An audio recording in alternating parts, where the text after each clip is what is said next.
Welcome to the Becoming Baby Ready podcast, your podcast for queer family planning. My name is Sam, and throughout this podcast, you'll hear me have conversations with professionals who work alongside people who want to start and grow their families, as well as parents of intentionally created families. Everyone I speak to identifies as being part of the 2S LGBTQIA+ community. This is your opportunity to learn answers to questions you didn't even know you had. I'm excited to be speaking today with Lydia-Carlie from Sage Femme Wellness.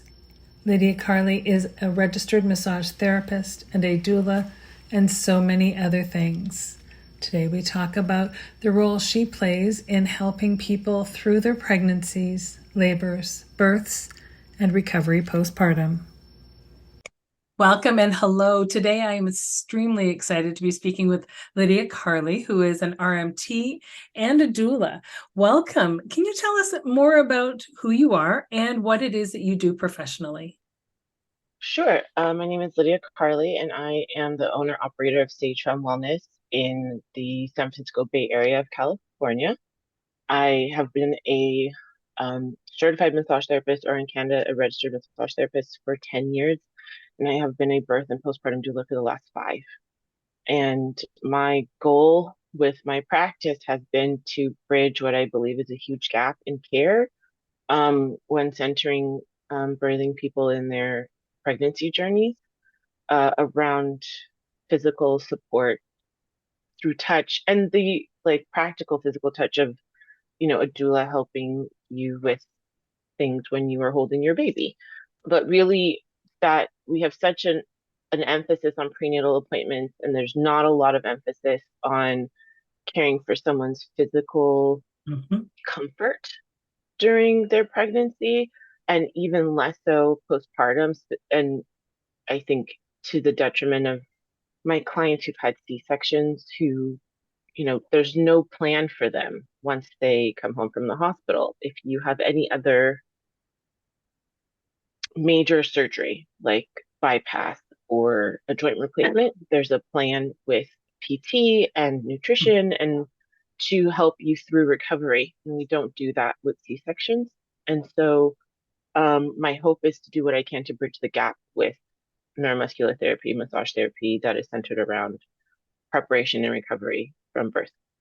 I think that's an excellent way to describe it. Before we delve into speaking specifically about the work that you do with hopeful, expectant, and birthing parents, I want to talk for just a minute about really truly delving into what it means to have a therapeutic massage, because I think there are a significant number of people in the world who look at massage therapy and think of it as being a nice to have.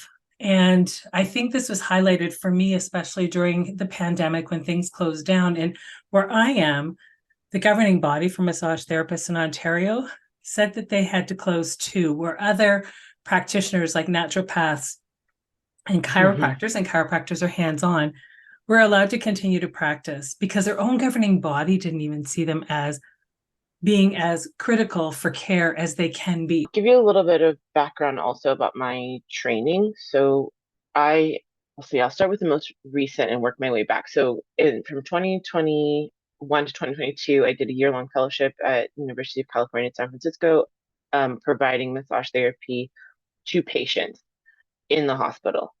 And I think that is just saying that is something that your listeners may not have ever heard of before, that like a massage therapist is in a hospital and providing massage therapy. And so what does that mean? And I think at the essence of it is that touch is needed for us as human beings to survive and exist. And we know that because babies will have to fail to thrive if they are not touched. They do not have human connection.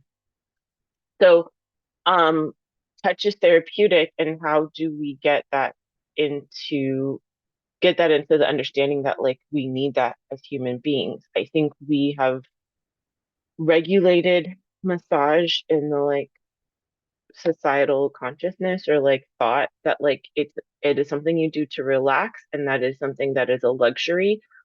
And because someone is touching your body and we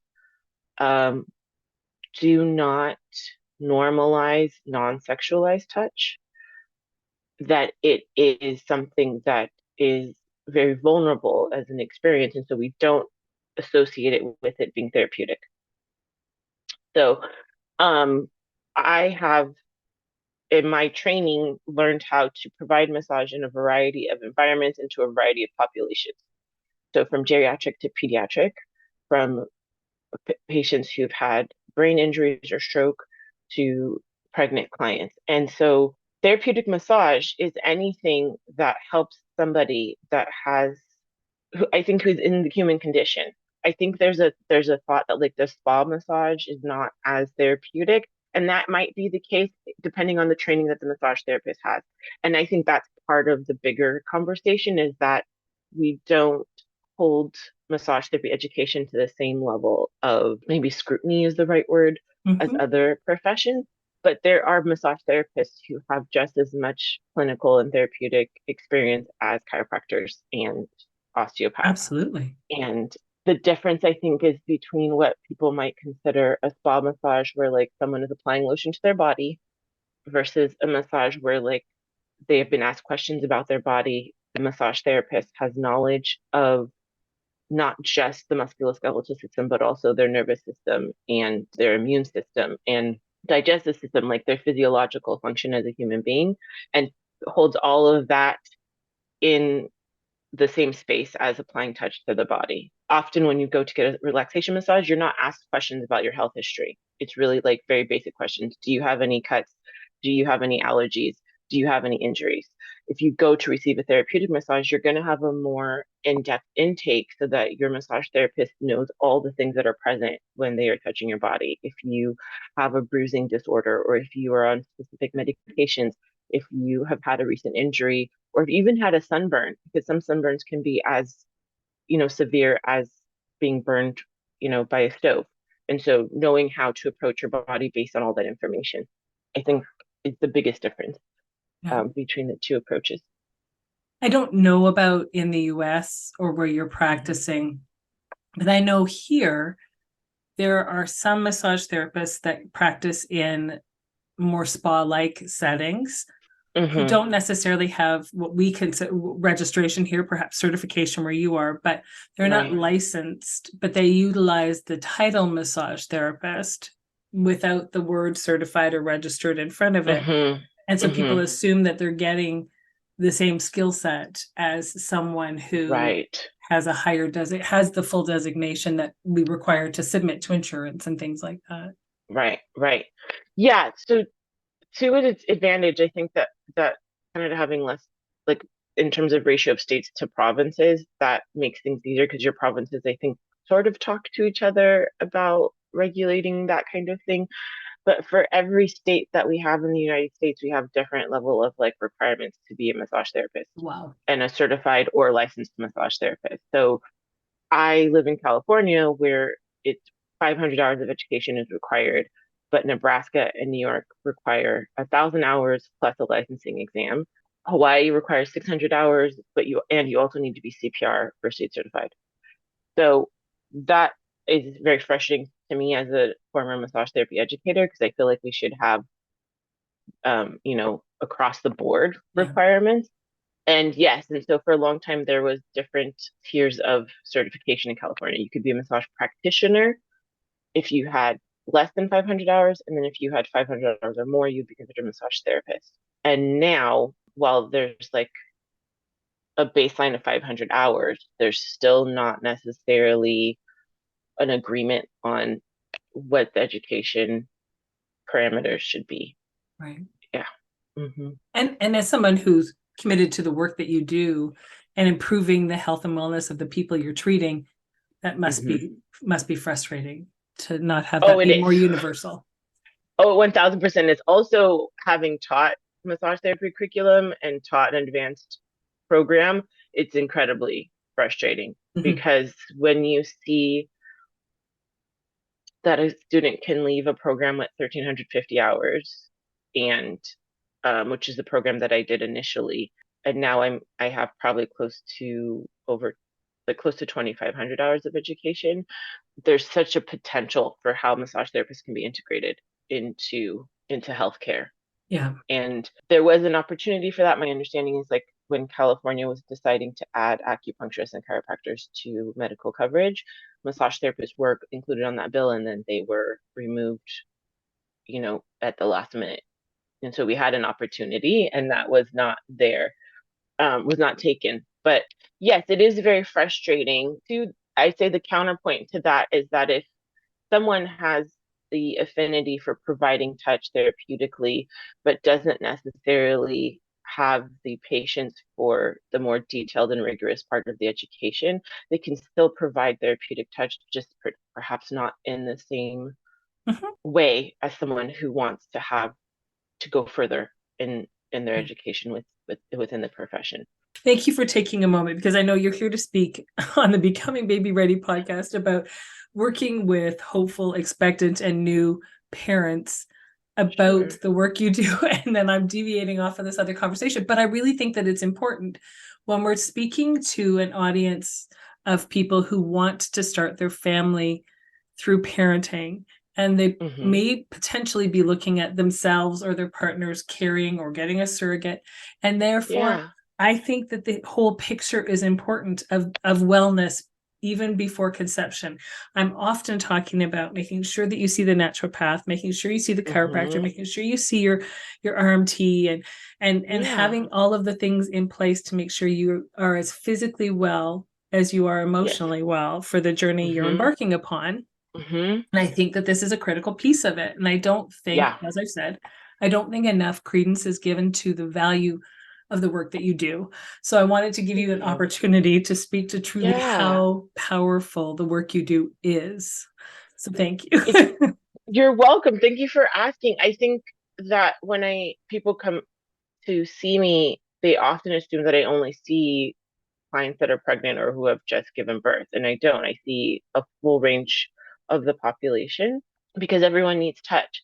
And also, I think preparing for pregnancy, like before you're even pregnant, massage therapy can have a huge role in that. It has been proven to help manage anxiety and depression. It's also very helpful for body image, issues in terms of like parts of your body receiving touch that is not associated with it being examined or with any sort of critique given to your body, which I feel like was the biggest benefit for patients in the hospital, is that they were receiving touch that wasn't associated with taking a vital sign or taking blood from them or palpating them in a way that's uncomfortable. So that gave them, I think, a sense of humanity where they are just sort of seen as a list of things to be checked off when they are examined. But yeah, for peace of mind, I think too, when you are starting this journey of becoming a parent, there's a lot of stress associated with that because you're embarking on a journey that like does not really have any consistent milestones because everyone's experience is different, Right. right? You can make plans, but you don't know how it's going to actually pan out for you. Right. And so I think massage is a way to give time to yourself and to turn inward. When you're receiving touch, it helps you to reflect on what your body feels like so you can feel more grounded in Mhm. your body and be more aware of your body. Because often when we become stressed, we disassociate, even if it's for small moments, we just check out Mhm. because we're so in our brains. And so massage is a great way to bring someone's like awareness back into their body while they are preparing to embark on what is a very physical journey of becoming a parent and being pregnant. Yeah, very true. As we speak, I ask you to be a part of this show because of the professional skill set you bring, but also because you identify as being part of the 2S LGBTQIA plus community. Yes. In that role and being a part of the community, what makes you especially able to work with our community in a way that, which isn't to suggest that our cisgendered heterosexual peers can't achieve many of the things that Sure. you achieve when you're working with a client, but what makes you especially gifted at working with the members of our community on this journey that they wouldn't necessarily get elsewhere? I think that a few things that happen is defaulting to gender affirming inclusive language Hmm. is a big deal. Um, Not assuming that I know what um how my client relates to their pregnancy journey. Hmm. I think there's like a greater like overarching assumptive conversation or like dialogue that happens around pregnancy. Oh, you're pregnant, congratulations. Oh my goodness, but like, are you excited to be a mom? And all of those things make assumptions. First of all, pregnancy is not always exciting. It can be anxiety ridden. Even if it's what you want, it can be very stressful. If I have clients who I know have, are achieving their pregnancy through IUI or IVF, there's a lot of stress Hmm. around not either the fact that it took or didn't take. If it didn't take, it's like, do we have the wherewithal to do this again? If Hmm. it did take, am I going to make it to delivery? Hmm. And if you're a queer couple, like that might be the only way that you are able to conceive. And so there's a lot more intention and a lot more investment in that journey. And Hmm. so holding space for all of that in addition to their physical well-being. So, at the beginning of every session, I always check in with my clients. How are you feeling today? And I think that's the advantage of having a private practice is that if I was working in a spa or a chiropractor's office, I have a limited amount of time. But being that I am running my own business, then I get to make space for them as they come. Hmm. So if they want to talk about their journey to pregnancy, I can hold space for that. And I think that is something that they're not always afforded because when they go into their prenatal appointments or their fertility appointments, they're potentially misgendered or there's assumptions about the role that their partner has in their life because, oh, is that your sister? Or is Hmm. that, like there's no one is defaulting to queer as the norm, they're defaulting to cis normative presentation. And so they Hmm. have to fight that in every space that they enter during their pregnancy journey. And my hope is that I create a space that defaults to their queerness instead. Yeah. Hold on for just a moment. We'll be right back.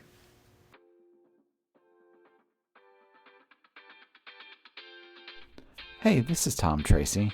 I'm a children's book author, but I'm also a husband and a father to 2 adopted daughters. My books celebrate family, but most importantly, they bring representation to families like ours, who are often overlooked or missed in children's books. These books make great gifts this holiday season for the children in your life, as well as their teachers.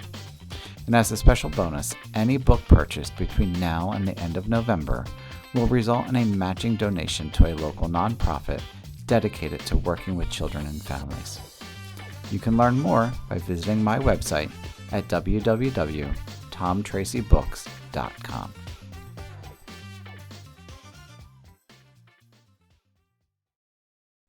And that's important. We need to feel like it's a safe space for us to walk into and Hmm. just be who we are. And as you say, Yeah. touch can be a very vulnerable process. Hmm. Having someone touch us is very vulnerable and exposing. So we need to be able to feel completely safe in that environment, Yeah. to be able Hmm. to relax and allow you to do the physical things to help us achieve good energy Sure. flow in our body and Yeah. relaxation and just the physical well-being we need, right? Yes. Yes. And that too, I think, comes from an approach of consistent communication and consent. Hmm. So often in healthcare, and we don't always notice it, but a health provider will say, well, okay, I'm going to do this now. There's not really a question in there. It's just an informing you that what's going to Right. happen next. Yeah. Versus when I am in a massage session, I make it clear to my clients, like if they've never had a massage before, the only part of your body that will ever be uncovered at one time is the part that I'm working on. I will be checking with you to make sure that the pressure is okay. Please let me know if at any point that you are uncomfortable, like, temperature wise, or if like where I'm pressing or massaging is, more tender than you expected. Giving them the space to express their discomfort versus I think in healthcare settings, and this is based on just the paradigm that exists, they're trying to be efficient. There's not a lot of time for them to check in with you. I wish there was. I wish that was the default of how Right. they interacted, but it's not.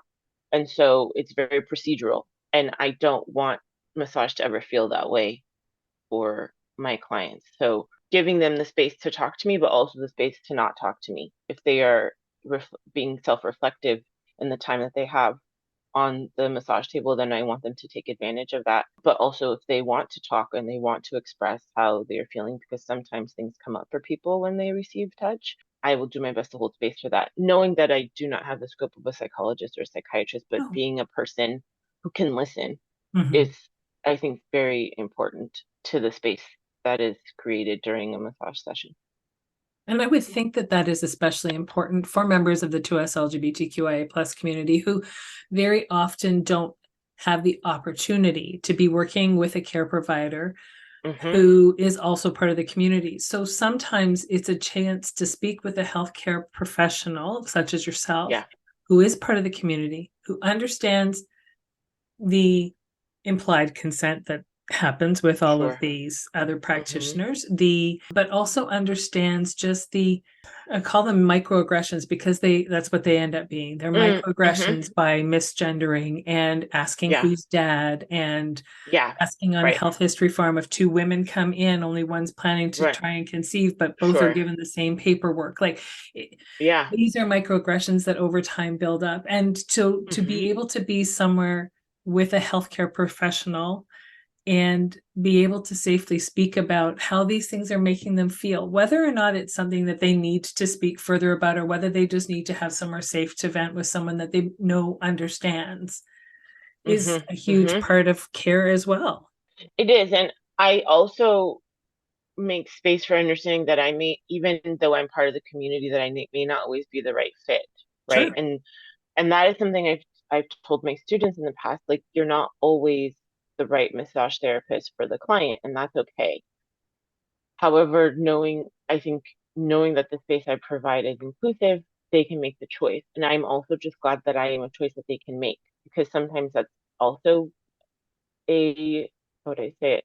Like healthcare affirming like experience is knowing that they have the choice to see a practitioner and be part of their Mhm. community. And that's not always the case when on the pregnancy journey. You may not have a choice depending Right. on who you're seeing and where you are. And also just because a practitioner identifies as queer inclusive does not mean that they are in their interactions and their language and in their bedside manner. 100%. Yeah. 100%. This show came together, as you know, as a result of me wanting to make sure that there were voices out there for people to listen to, who were on their journey or were thinking about being on their journey. And I've been asking everybody that I've spoken to whether or not they feel, as they've either been on the journey or are looking at the journey, whether you would feel that this is a beneficial process for people who are still in the planning phases. And if so, what kinds of conversations would you want to hear? I have a small list. So I would say, I would Making notes. say, yeah, I would say a conversation around financials, Yes. because often in the queer community, us choosing to have kids is a financial undertaking. Mm-hmm. I think a conversation about intersections. So how are you being affirmed in all of your identities through your experience of becoming pregnant or starting your family? Mm-hmm. Because I think queerness is a huge part of our identity, but also culturally competent and culturally what they call humble care is important as well, because you're not just one aspect of your identity, you're all of your identities all at once. Mm-hmm. I would also say that there could be an entire conversation alone on postpartum support and postpartum planning. Uh, Even if a client of mine is a doula client of mine, one of their prenatal appointments is what is your postpartum plan? Yep. That's excellent. That's fantastic. because if I'm not going to be their postpartum doula, who is there to catch you? Like when Mhm. you come home, how are you landing? Who is going to help you? Because I think that is the most jarring moment is when they come home from the hospital, they've been allowed to bring their baby home, and Mhm. they're like, okay, so we brought a baby home. Now what do we do? Yeah. And I think to that, there's like maybe this is a subtopic, but how do you integrate or not integrate blood family? If so, having that conversation, I think too, is that most of us in the queer community have rarely have fully intact blood family relationships Yeah. for a list of reasons. Right. And so, how do you create your postpartum and like parenting network outside of or within systems that don't really see you or center you? Yeah. Yeah. Yeah. Those Mhm. very, very valuable topics. I'm Yeah. grateful to say I have at least two of those covered and one Great. I've been Yeah. working on. So I'm grateful. Yes. And those who are Yes. listening, you need to keep tuning in because you'll learn all about these things. Totally. Yes. Are you comfortable talking about your own journey to parenthood with people Sure. and explaining sort of Yeah. where you are, what you've done, what you haven't done, what you're thinking, Yeah. all those balls in the Absolutely. air? So my spouse and I have been together, we've been married a year and together 5. Mhm. Yeah. And we've always talked about kids. And then last year we started to talk about it a little bit more, and we're trying to figure out a way to get there. So, my wife is non-binary and I am cisgendered. And so we're really talking about like where do we find a donor, and what does that process look like? And because the internet, my anxiety has been skyrocketed up at the thought of, having a donor we don't know and our child being a part of like a mass sibling group. Right. That has been a very big concern of mine. Mhm. The other huge part of it is the finances. We Yep. both worked in hospitality when COVID hit, and so we are still financially recovering from being furloughed and like, laid off and then going back to work and being put back on furlough. And so we, had a plan. And then in April, my wife was let go from their job. And so it has been just sort of like one thing after another. And so Yeah. while we have an idea of what we want, we've also put a pause on things because I've decided that I don't want to enter parenthood depleted. It is, as someone who sees it up close as a doula, I know how much support is needed, but I also know how much internal resources a person needs to have Yeah. to go through that journey safely in terms of like their physical, mental, emotional health. Yep. And so we had a lot of conversations about like considering close friends for donors, but then there's the question of like what does that feel like for someone who doesn't know if they want to have kids, and then they decide that they want to become a donor, and then they see a child that has the DNA running around the world. So I think we have like gone back to a donor that we don't know, but that we can choose, and potentially with the right donor bank can tell us just how many Mhm. children are born from that sample, etc. But yeah, that's a little bit of our journey. We will both be 40 this year, and so as someone who hears the word geriatric pregnancy or advanced maternal age quite a bit, Yes. it does make me a little worried, but I also know that like I have clients who are having their first child at 43. So I am not going to borrow worry about how old we will be when we first have our kids. And I think that is the difference between my mother's generation and my generation is that my mom got married at 18 and after several miscarriages had me at 25. And I couldn't imagine being a parent at 25, like looking at my own life. Yeah. Yeah. And There. and so I think that oftentimes as queer parents, because we have to intentionally become parents, Mhm.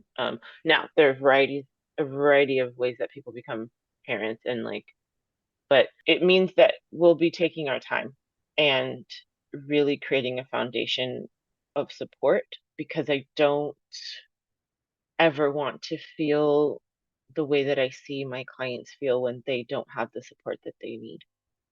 And there are too many stories of queer families, black families, families in my case, who just don't have the support they need, and then things go wrong for them, or they find themselves in situations that parents should never find themselves in.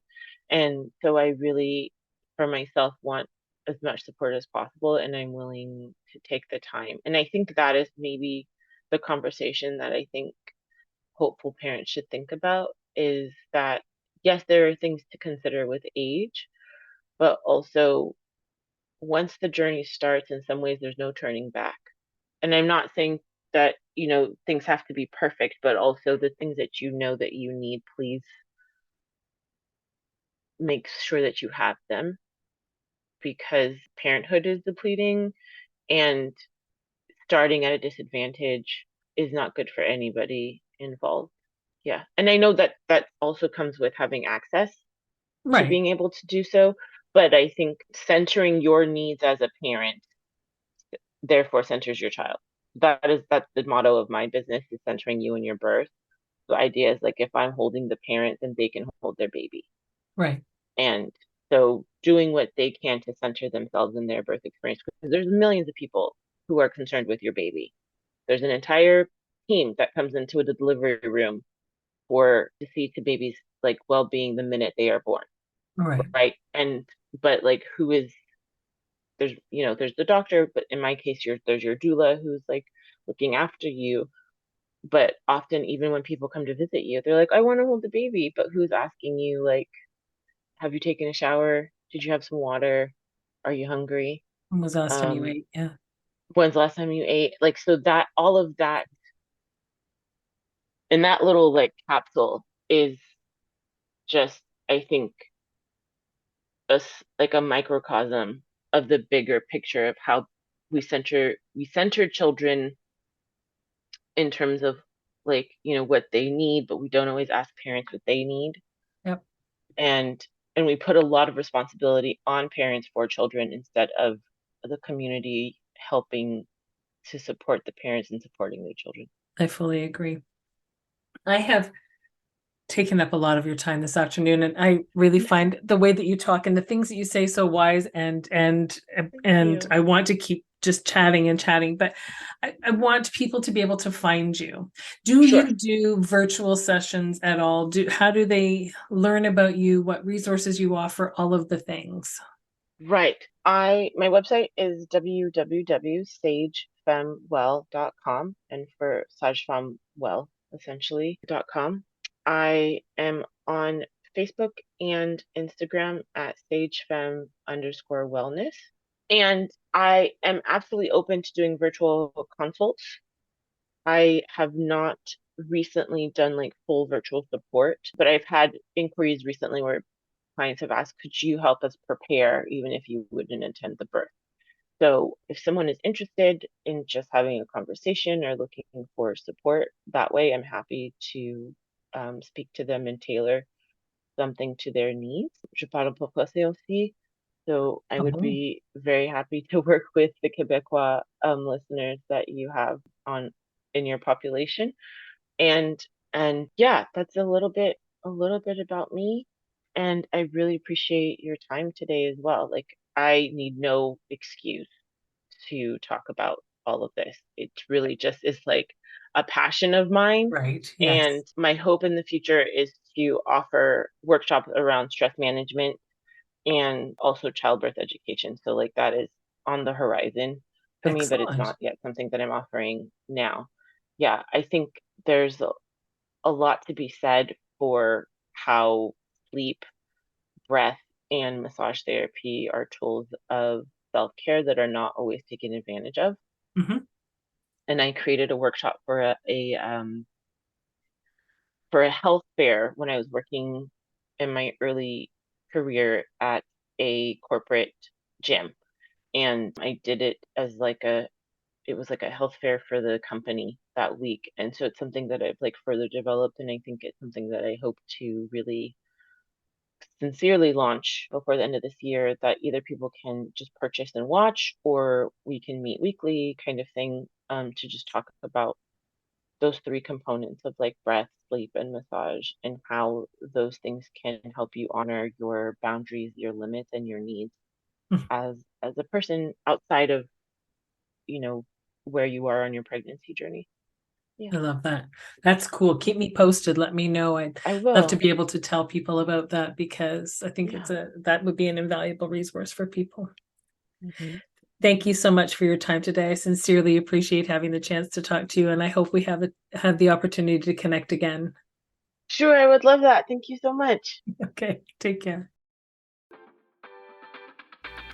Thank you for joining me today on the Becoming Baby Ready podcast. If you have a story that you'd like to share, or you know someone who might, if you're a professional who works in the capacity of helping people start and grow their families, and you identify as being a part of the 2S LGBTQIA+ community yourself, then please don't hesitate to reach out. We always have room for more stories to share, and there's always more learning to do.